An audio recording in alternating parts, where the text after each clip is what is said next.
Hi, and welcome to our exciting course in Innovative Medicine with Artificial Intelligence.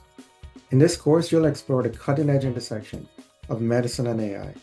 We'll engage in practical, hands-on activities that bring these theoretical concepts to life, and we'll work on real-world problems on real-world projects.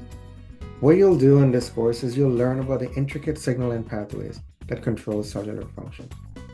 We'll examine these very hands-on and we'll understand how disruptions in these pathways can lead to diseases.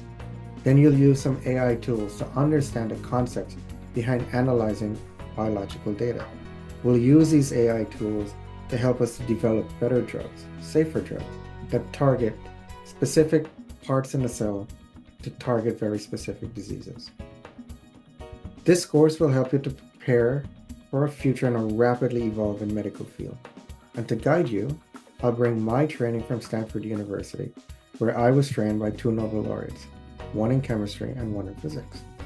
I will also bring my real-world cutting-edge experience working at a biotech here in Silicon Valley, where I work on drug discovery pathways. So I hope you join this course. I look forward to meeting and working with you in Brazil.